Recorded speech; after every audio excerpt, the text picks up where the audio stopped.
Bueno, vamos a desarrollar uno de los últimos temas, el último tema, por cierto, que corresponde al ciclo que se inaugura en 2003 con la llegada al gobierno de Néstor Kirchner y bueno, y continúa con los dos gobiernos de Cristina Kirchner hasta el año 16, hasta el año 15, en realidad hasta fines del 15. Digo, ahí el relato es bastante general, digamos, la caracterización.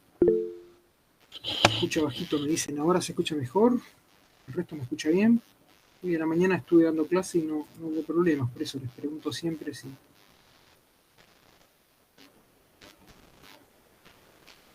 ¿Ahora? ¿Se escucha mejor ahora? Bien.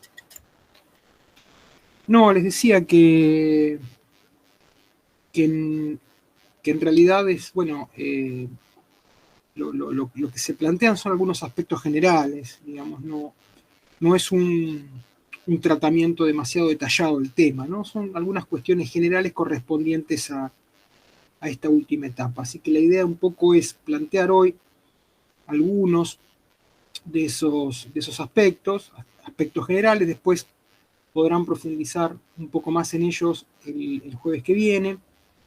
Y bueno, y la idea es que el lunes, que es la clase previa, el próximo lunes, que es la clase previa al parcial, podamos hacer un repaso general. Bueno, la idea es trabajar a partir de las preguntas que ustedes traigan, ¿sí? Así que la idea es que el lunes nos encontramos con todos los materiales leídos, por favor, y con las preguntas. Pero seguramente el jueves también Sergio va a proponer un repaso, por lo menos en una parte del encuentro virtual, seguramente una parte va a estar destinada para preguntas y para un repaso, así que de hecho podríamos decir que hoy mismo también podríamos empezar a repasar los temas de cara al parcial, dado que bueno, ya estamos terminando con esta segunda parte. Por lo otro, bueno, confirmo la fecha, ¿no? La fecha es el jueves 17, es la semana que viene, en la sede de Avellaneda, y no sé si les pasaron el aula, si no se las paso en un ratito, creo que es el aula 7, pero no estoy convencido. La tengo en otro archivo, después en todo caso les paso el cronograma. Perdón, la grilla con las aulas, pero confirmado, 3 de la tarde, Avellaneda, jueves que viene, eso ya está. Bien, bueno, a ver, en torno a este ciclo que arranca en 2003, en primer lugar, bueno, hay que tener en cuenta el contexto del cual se viene, digamos, ¿no? Se viene una crisis muy profunda, que es la crisis de 2001.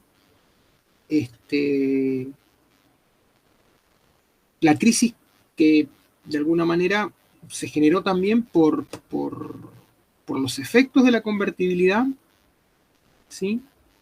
Y en buena medida por la salida de la convertibilidad. Sí, kirchnerismo entra en el parcial. La idea es que haya alguna consigna vinculada al tema, ¿sí? En todo caso, capaz que se les pide alguna comparación, digamos, o nada, que puedan hacer algún vínculo, establecer algún vínculo con algo de esta etapa, con algún elemento de esta etapa. Claramente sería el último tema, sí. Sí, sería el último tema.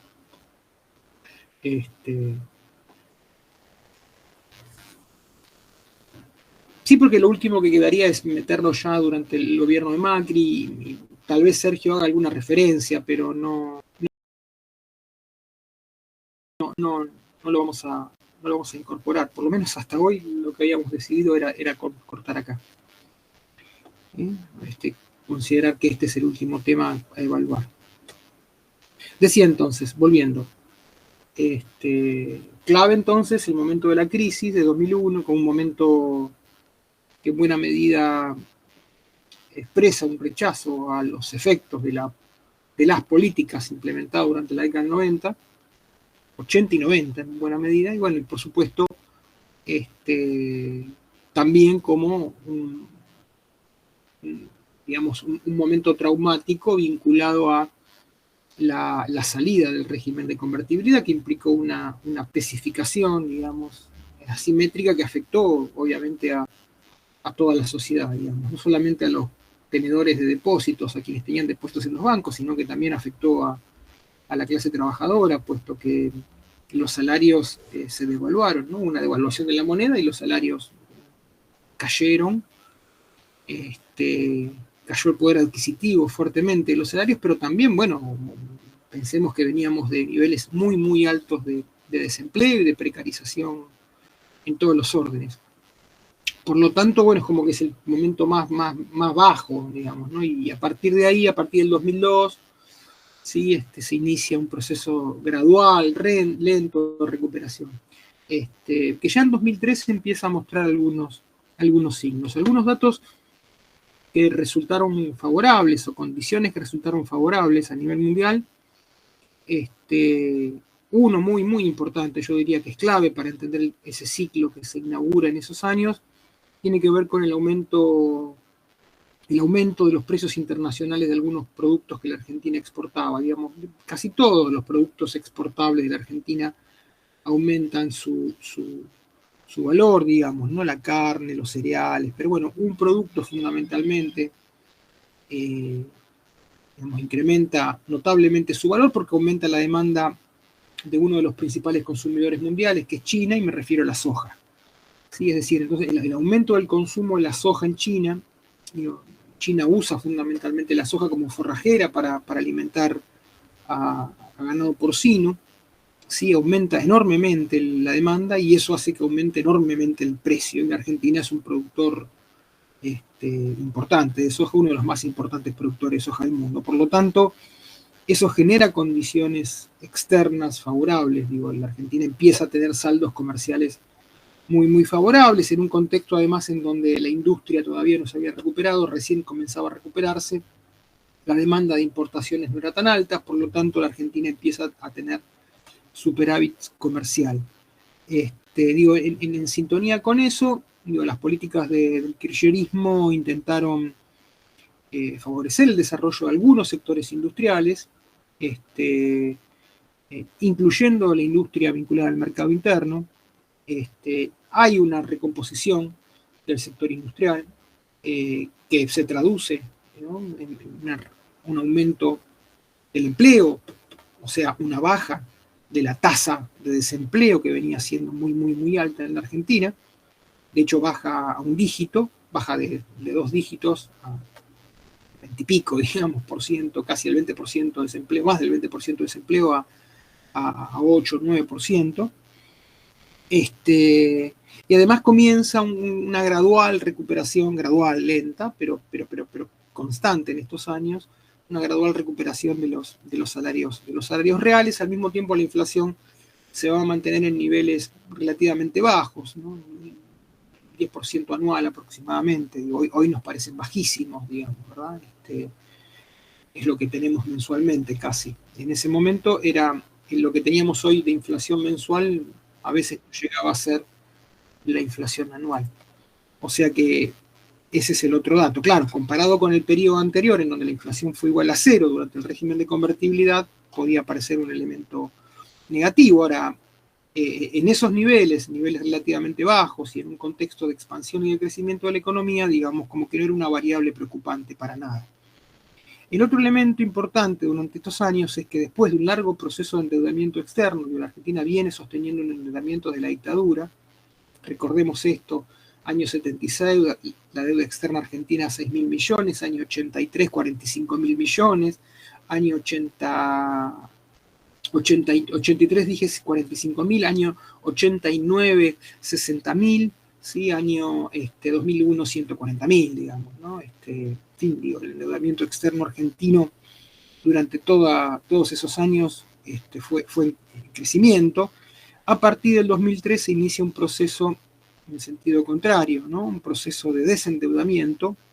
En primer lugar, se paga completa la deuda con el Fondo Monetario Internacional. Digo, la Argentina se libera del fondo, lo que es una gran ventaja, porque el fondo siempre es un elemento condicionante de la economía argentina, como ahora, por ejemplo. En ese momento, no, digo, pagar la deuda con el fondo, liquidar la deuda con el fondo fue una forma de liberarse.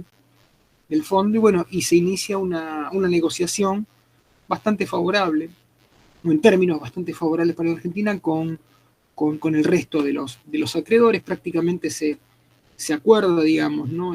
Con casi todos los acreedores, salvo con un grupito mínimo que no aceptó las condiciones de la Argentina, son los famosos fondos buitres, ¿no?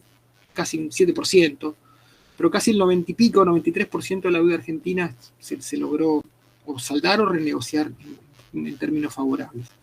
Digo, esos años se habla de, en los primeros años, ¿verdad? 2003, 2004, 2005, 2006, hasta el 2008, 2009, se habla de un contexto muy favorable y que se expresaba en los superávit gemelos. Cuando se dice superávit gemelos, quiere decir que cuando un país obtiene superávit gemelo, lo que se dice es que un país tiene superávit fiscal, ¿sí? Como que gasta menos de lo que recauda más de lo que gasta, ese es el superávit fiscal, y vende más de lo que compra, ese es superávit comercial.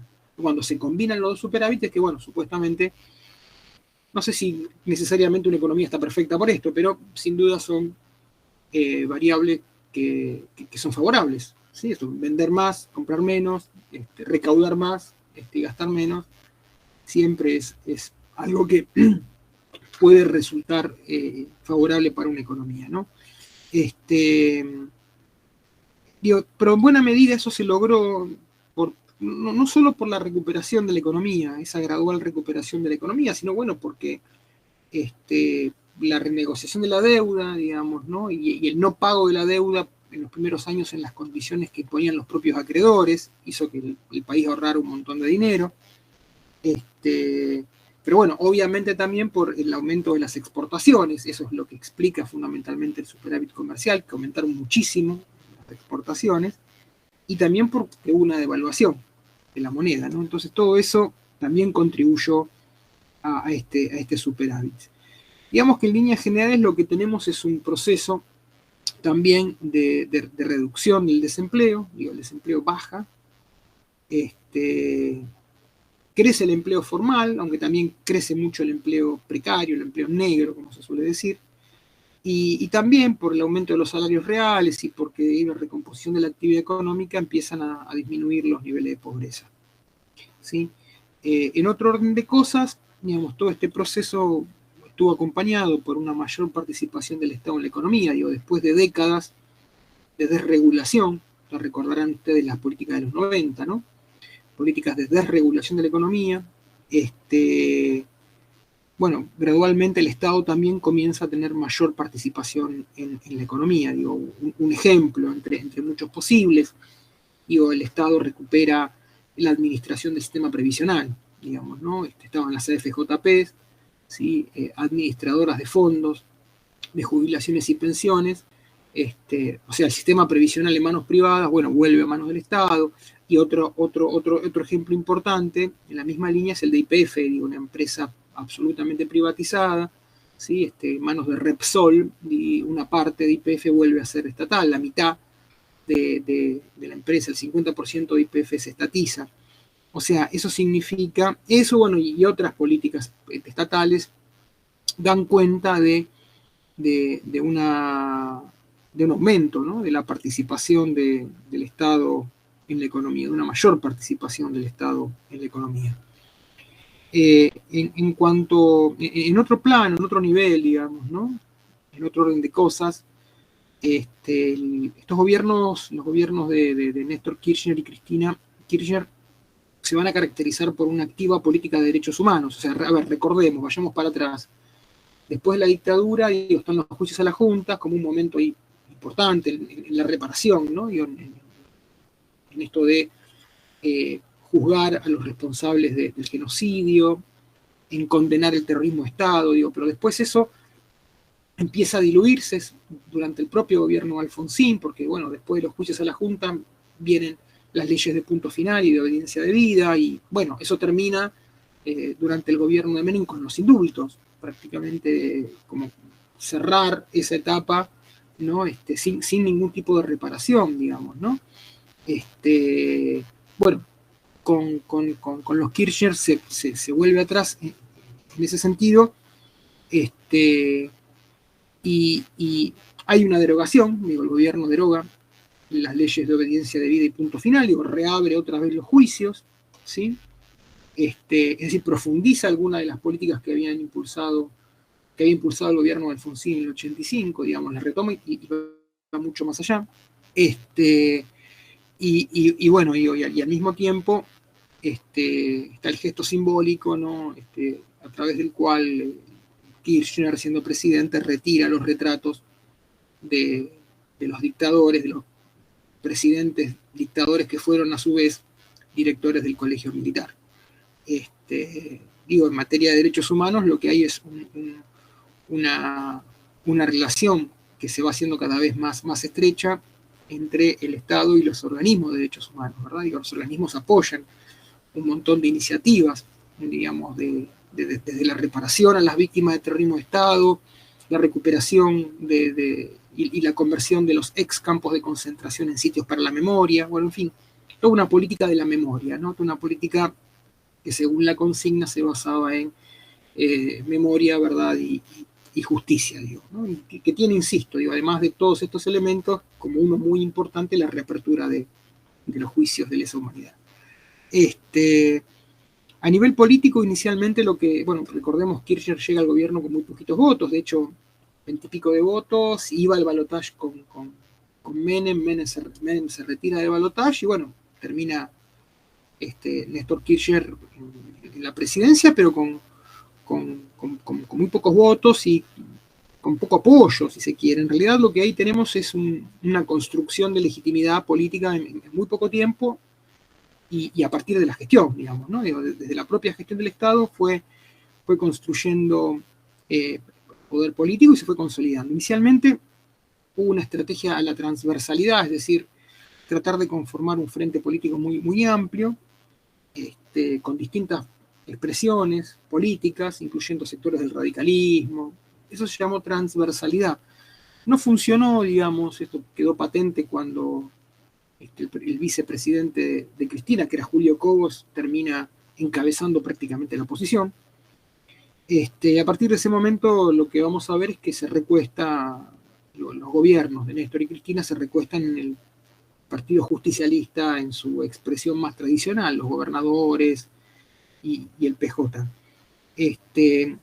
Hasta el año 2008, digamos, como que transcurren los gobiernos de Néstor y de Cristina, primeros años sin mayores sobresaltos, con una recuperación sostenida, una recuperación económica sostenida y con algunas políticas, sobre todo en la materia de derechos humanos, que generaban cierto consenso, pero en 2008 hay un punto de inflexión que es el lockout patronal, ¿no? Es el paro patronal, el paro de las patronales del agro, es el famoso conflicto del campo en torno a las retenciones. El intento del gobierno de aumentar las retenciones genera una gran movilización en contra del gobierno, una ofensiva empresarial muy grande contra el gobierno, la primera gran ofensiva empresarial de los medios de comunicación y de los partidos de derecha.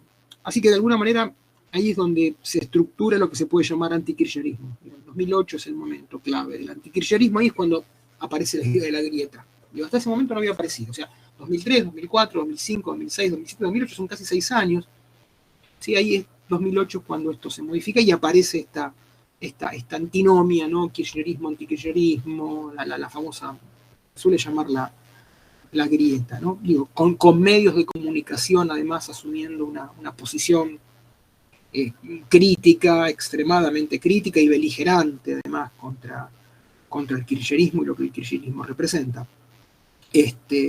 Digamos, ese es el momento. Un momento de debilidad para el gobierno también, porque estas corporaciones, estos partidos opositores y los medios ganan la calle en ese momento, logran que una parte de la sociedad se movilice en contra del gobierno, pero ahí es cuando el gobierno es como que radicaliza su propuesta, responde, digamos, ¿no? Lanza, podríamos decir, una especie de contraofensiva, ¿no? Y toma algunas iniciativas que fueron muy importantes, ¿no?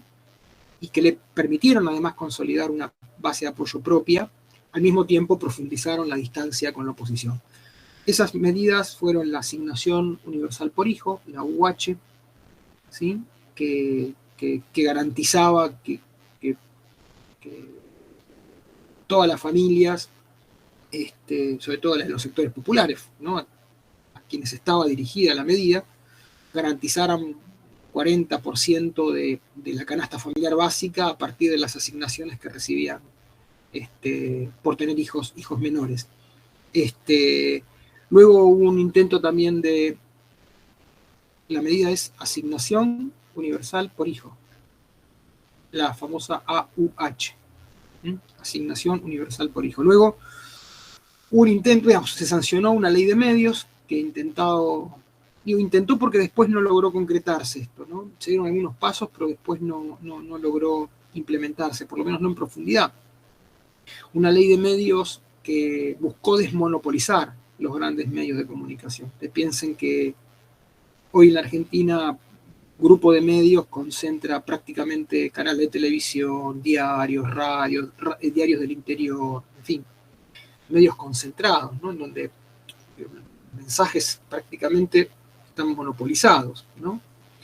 Y repiten todo el tiempo lo mismo desde distintos lugares. Eso hace que influyan en la conciencia de la sociedad de una manera terrible. Entonces, la ley de medios lo que proponía era básicamente multiplicar las voces, ¿no? Evitar la concentración del poder mediático para evitar una concentración del poder en la emisión de mensajes y de símbolos, para poder escuchar otras voces. Obviamente los medios monopólicos consideraban que esto atentaba contra la libertad de prensa o contra la libertad de expresión y se opusieron tajantemente. Eso profundizó aún más las diferencias entre el gobierno y los medios opositores.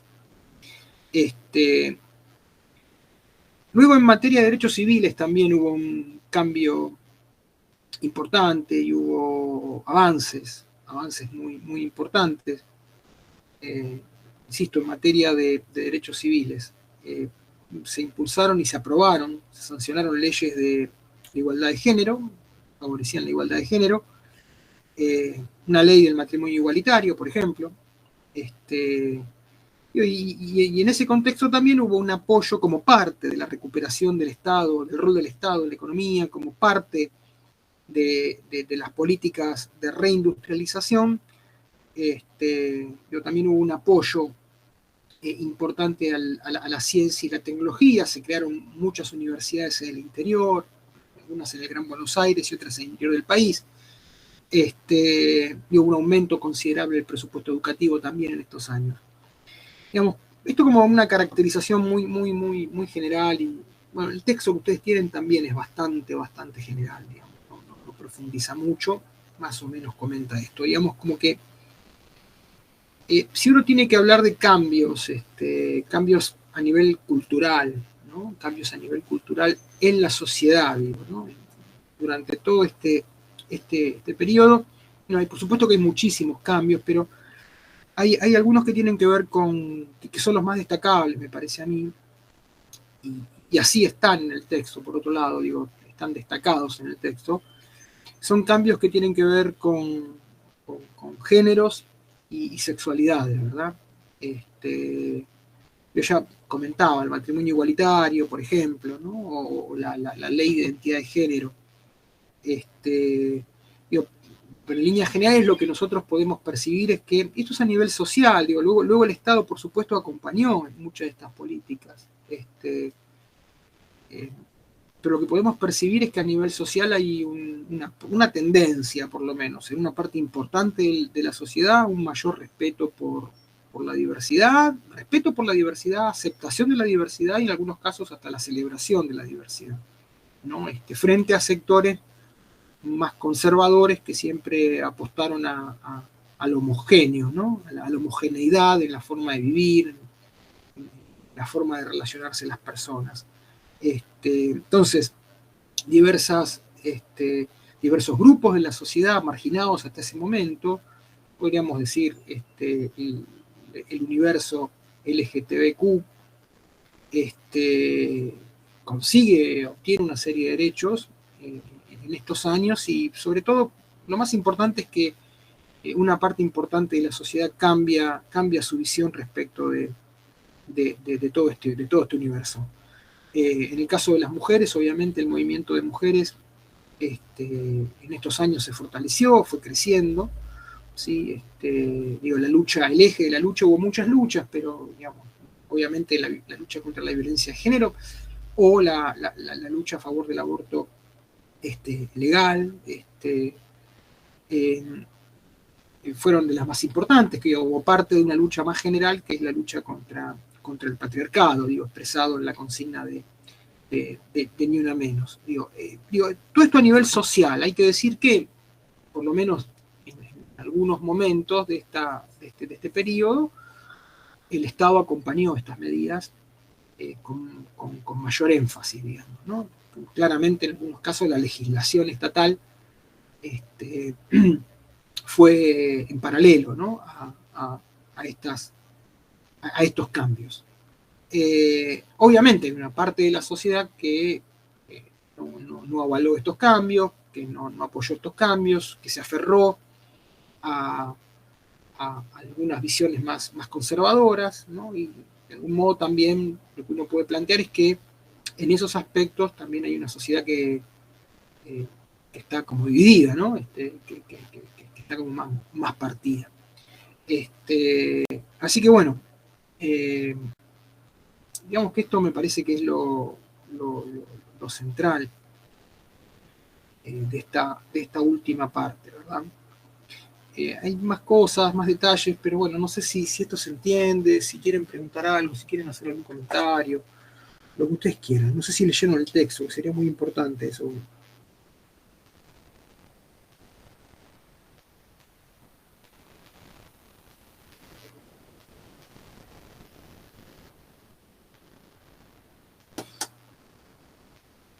Profe, yo tengo una duda con el tema de, porque el otro profe nos mandó unas preguntas y no pude como encontrar la respuesta de esta, que preguntó qué medidas de los gobiernos anteriores les permitieron construir el gobierno a Néstor Kirchner. ¿Cuál es la consigna? No te escuché. Te escucho muy bajito, a ver. ¿Cuáles fueron las medidas previas de los gobiernos anteriores al kirchnerismo que les permitieron a Néstor Kirchner reconstruir el gobierno? ¿Le permitieron qué cosa? Construir su gobierno.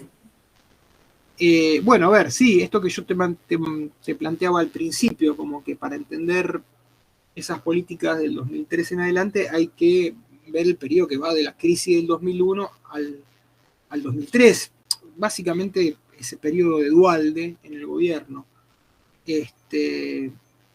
Bueno, una de las políticas fue salir de la convertibilidad, que era una medida que de la Rúa no quiso tomar y terminó en el colapso de su gobierno. Digo, salir de la convertibilidad, de la paridad peso-dólar, ¿no?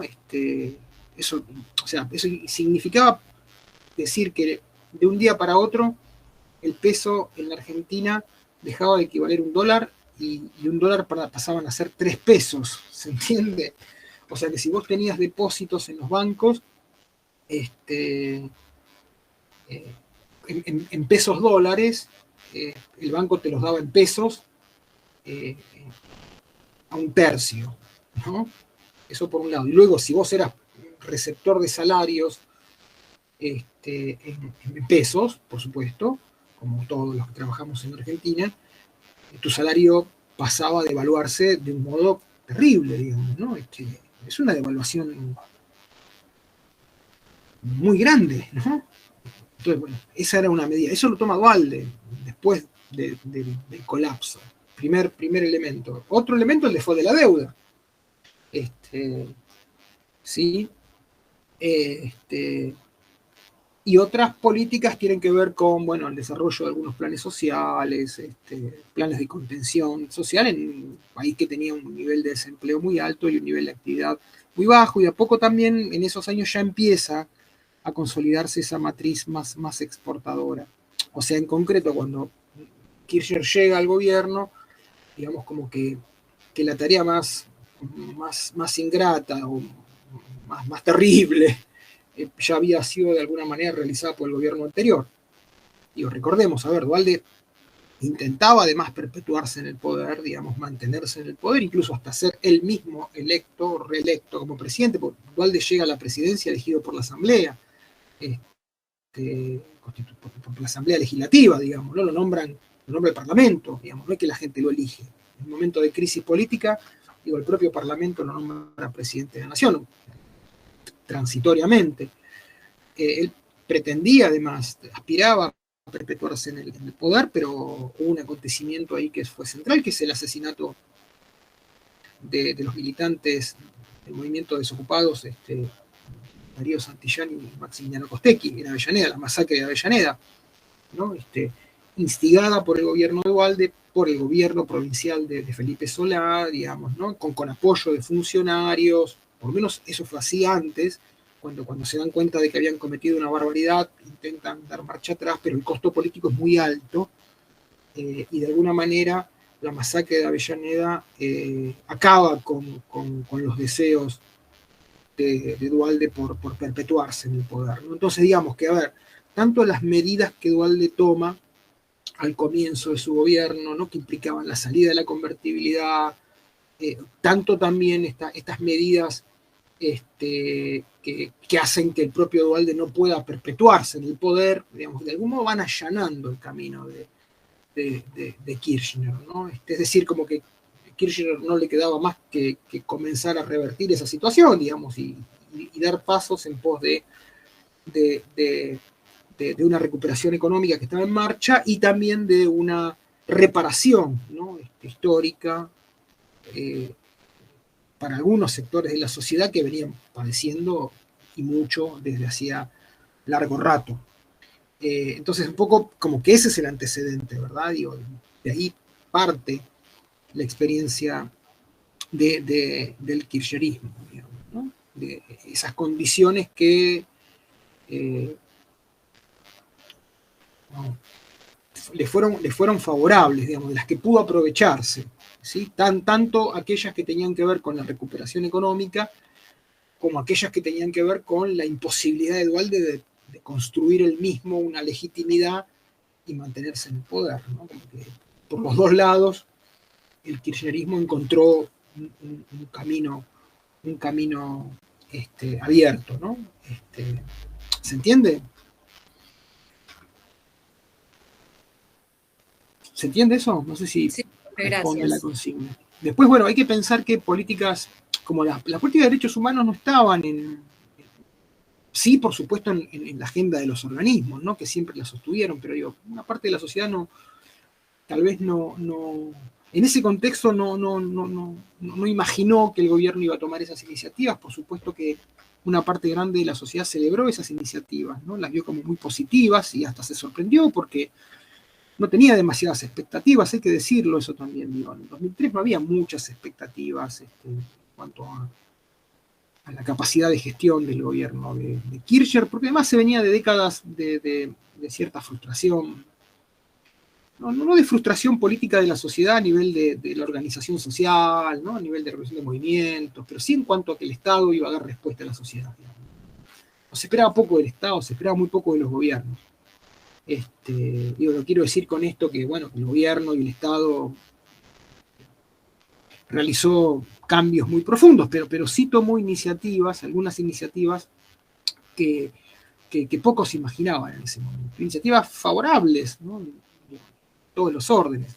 Por eso digo, políticas reparadoras, creo que la palabra es política reparadora. Digo, también hay una normalización política en Argentina, son años de mucha estabilidad política.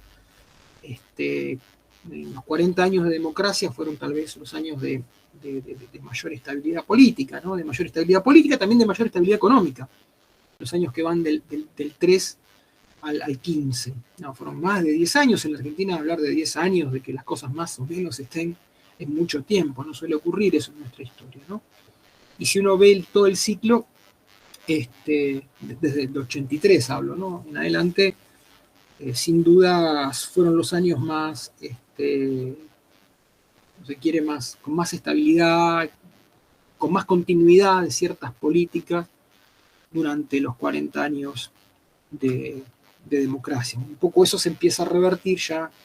En los últimos tiempos el kirchnerismo encuentra algunos límites, en el momento ya de que el contexto internacional se torna más desfavorable. Digo, también hay que decir, en los primeros años hay un contexto más favorable en toda la región, en toda América Latina hay gobiernos llamados progresistas, gobiernos de un signo similar, ¿no?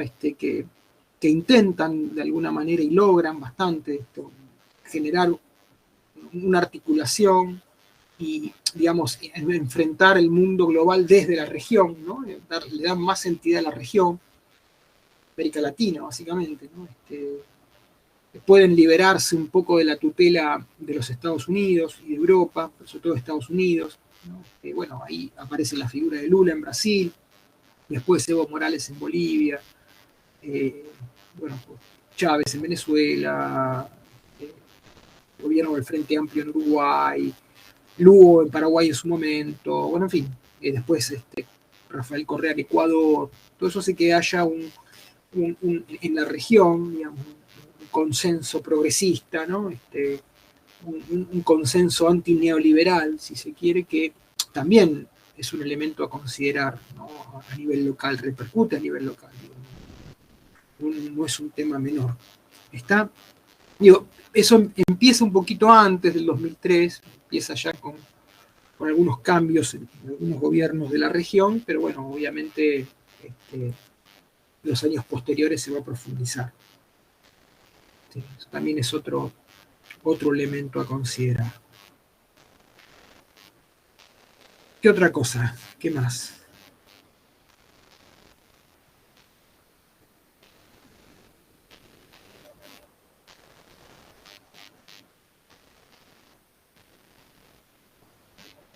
Sí, los superávit gemelos es porque, a ver,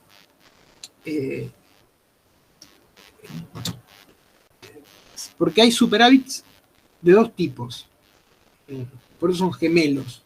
Los gemelos es el superávit fiscal y el superávit comercial. ¿Sí? Superávit fiscal es que el Estado recauda en impuestos, recauda más de lo que después gasta. Entonces, bueno, tiene superávit fiscal. ¿Sí? De toda la recaudación del Estado es mayor, es más alta, digamos, de lo que después el Estado gasta.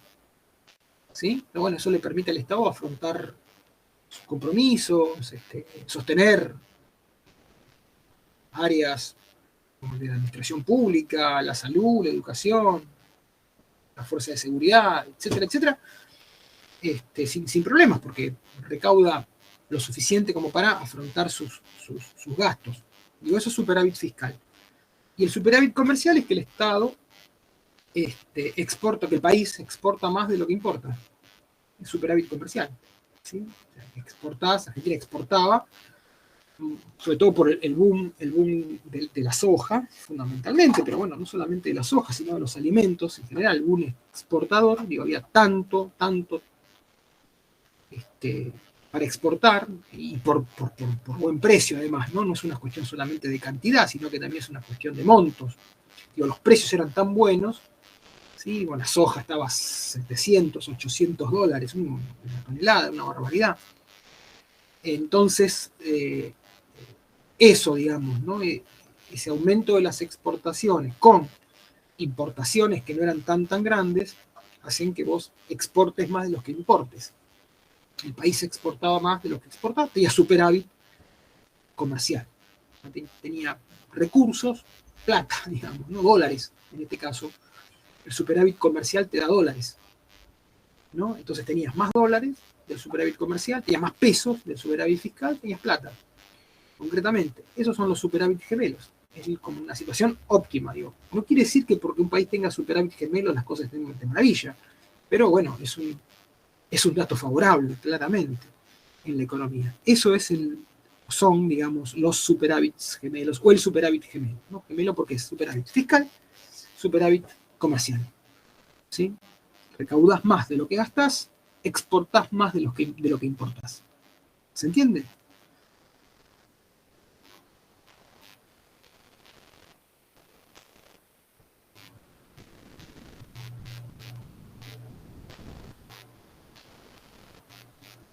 Bien, ¿qué más?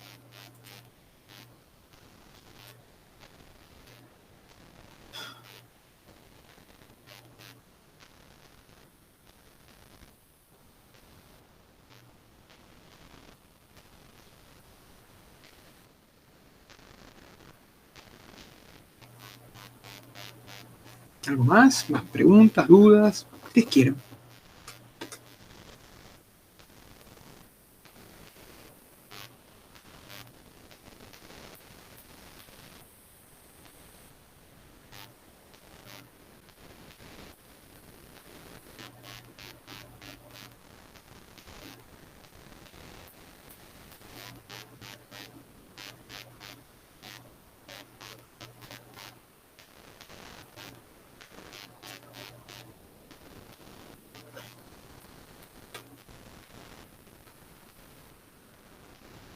Más preguntas, dudas, lo que ustedes quieran, chicos, vamos, aprovechemos esto. Profe, tengo una duda. Sí. Entonces, el kirchnerismo perdió las elecciones del 2015, o sea, uno de los motivos podría ser las denuncias que hubo. Eso, o sea, eso entendí en el texto. Sí, digamos que, a ver, hay varios factores ahí, hay varios. Primero esto que yo marcaba, ¿no? Que hasta el 2008 no había un antikirchnerismo estructurado, ¿no? Vos pensás que en los primeros años el kirchnerismo no tiene una fuerza opositora importante, ¿no? De hecho, bueno, Cristina gana la primera elección por muchos votos, es reelecta después también por bastantes votos, pero quiero decir, recién en el 2008 comienza a conformarse este bloque antikirchnerista, si vos querés, en donde juegan un papel clave las corporaciones empresariales, fundamentalmente las del sector rural, principalmente yo te diría las del sector rural, y hay una articulación ahí, ¿no? Entre corporaciones rurales y o del campo, llamado campo, y medios de comunicación, ¿no? Y partidos políticos opositores. Digo, de eso en primer lugar. Yo ya desde ese momento tenías esto, y las políticas, las iniciativas que toma el gobierno en los años posteriores, ¿sí? Como que radicalizan su posición, como la UH o la ley de medios, digo, no hacen más que profundizar esta conflictividad. ¿Está? O sea, llegás al 15 ya con una fuerza opositora bastante más homogénea en ese sentido, ¿no? Eso en primer lugar. Luego, bueno, como parte también de la oposición, o de la política opositora, digo, el eje de la crítica se centró en denuncias de corrupción. Básicamente, denuncias de corrupción vinculadas principalmente a las obras públicas, ¿no? Sobre eso machacaron los medios de comunicación, insistieron sobre ese punto. Después hubo otros elementos que a mí me parecen que también son muy importantes. Una es que digamos, el gobierno, de la muerte de Kirchner es un elemento importante, porque ahí pierde un operador político fundamental. Y luego el impulso a una candidatura como la de Scioli, ¿verdad? Que era una candidatura que no generaba mucho entusiasmo en los propios seguidores. Y al mismo tiempo tampoco era una figura lo suficientemente, digamos, poderosa como para plantear un liderazgo de reemplazo al de Cristina. Entonces, digo, si bien perdió por muy poquito además, ¿no? En el 15, Macri gana por muy pocos puntos. Digo, también creo que ahí hay un punto para entender por qué no hay continuidad y por qué se produce la derrota electoral. No el kirchnerismo, uno podría decir, porque el kirchnerismo no tenía candidato propio y en algún sentido también hay que decir que hasta boicoteó a la candidatura de Scioli, ¿no? Que aparecía como la continuidad del gobierno. Es decir, digamos, no hubo una apuesta muy fervorosa a esa candidatura, no hubo, de hecho se retaseó el apoyo a la candidatura de Scioli y eso debilitó bastante las posibilidades, ¿verdad? Al mismo tiempo fortaleció la figura de la principal fuerza opositora y de quien terminó ganando las elecciones en ese momento, que fue Macri, ¿verdad? Pero bueno, después la historia posterior es un poco más conocida. Así que bueno, digamos, yo tendría en cuenta muchas cosas para explicar por qué, digamos, hay un cambio a partir del año, un cambio en el gobierno a partir del año 15, ¿no? También había ciertas limitaciones del kirchnerismo para profundizar algunas iniciativas, ¿verdad? Es decir, también había llegado como un techo en sus posibilidades de realización, si se quiere, política, ¿no? De generación de políticas que por lo menos beneficiaran a una parte importante de la sociedad. Se combinaron varios factores, ¿no? Llegó a un límite, se apostó por una figura de recambio a la que no se apoyó lo suficiente, el bloque opositor se tornó más homogéneo, se insistió, bueno, y el desgaste también de muchos años de gobierno, también eso influye, ¿verdad? Digo, uno compara con la situación actual y bueno, la inflación era una crítica, se lo criticaba mucho el gobierno porque hubo un año que la inflación fue el del 12-14%, digamos, un año. Hoy parecería medio como tonto quejarse por eso, ¿verdad? Pero es así, digamos, ¿no? Uno cuestiona las situaciones desde el lugar en el que las vive, entonces, cuando uno las ve muchos años después, puede decir que no parecen tan malas, ¿verdad? Pero vistas en su momento, sí, así eran vividas, ¿no? Eran vividas como una situación de deterioro, de agotamiento, etcétera, etcétera. Me parece un cartel que dice que se nos va a terminar la conversación. Parece que cambiaron las pautas del Meet, ¿no? No sé si habría que entrar de vuelta y pedir de vuelta, no sé. No sé si hay más preguntas, chicos, aprovechemos estos minutos. Igual les dije, el lunes, por supuesto, charlamos sobre las preguntas que ustedes tengan. Y seguramente con Sergio también van a cerrar esta etapa y van a trabajar sobre las dudas, van a hacer un repaso general.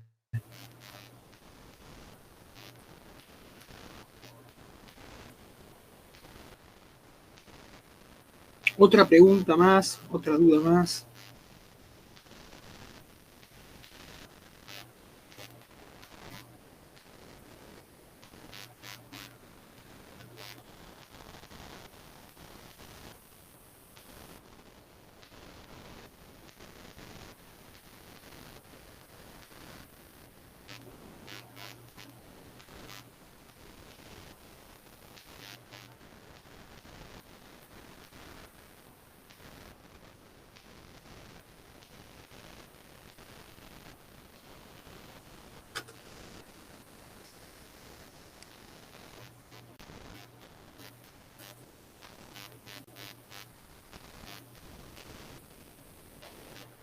¿No?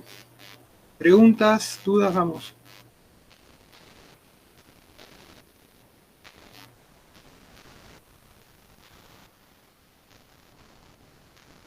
Se empieza a pagar, sí, así, literalmente, se empieza a pagar, no es que se paga toda, ¿eh? Lo que sí se paga toda es la deuda con el fondo.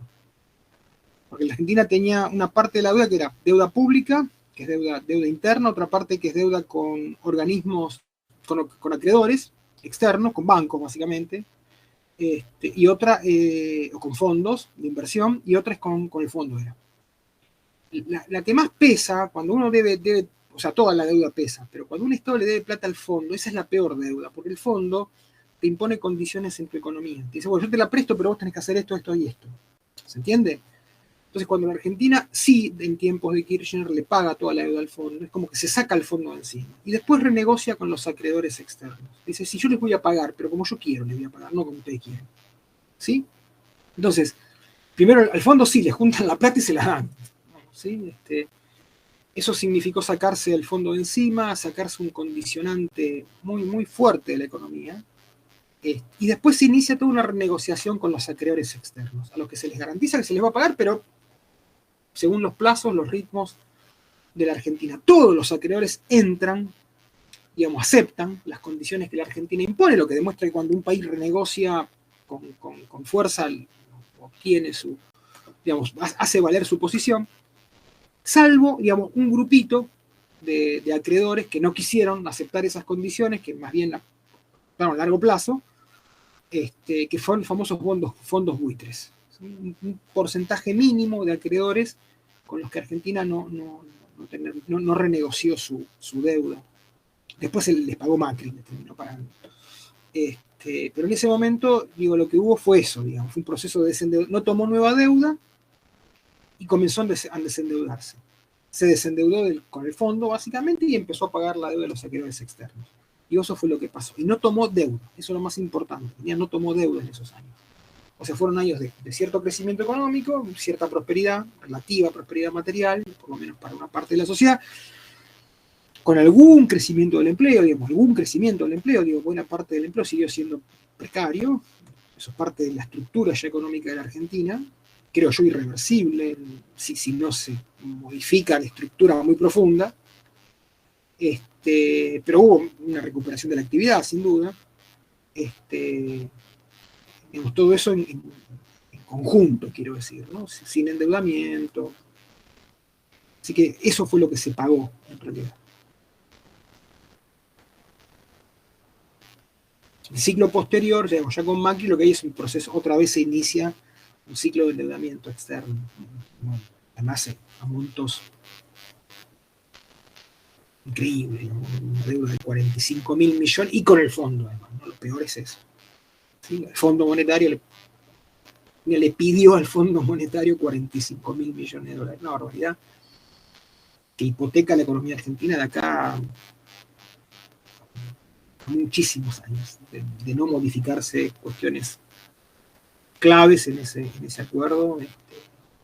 La economía argentina tiene vencimientos a partir del año que viene, año por año, de fortuna, digamos, algo prácticamente impagable o a un costo terrible que puede terminar en un deterioro muy grande de esta economía. Pero bueno, no se sabe qué va a pasar en los próximos años todavía.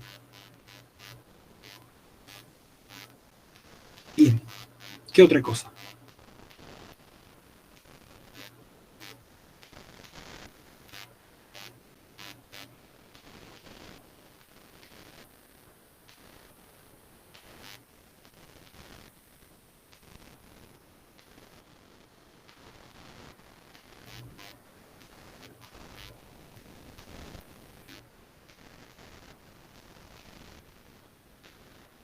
¿Algo más, chicos, chicas? ¿Alguna pregunta, alguna duda? Ustedes quieran.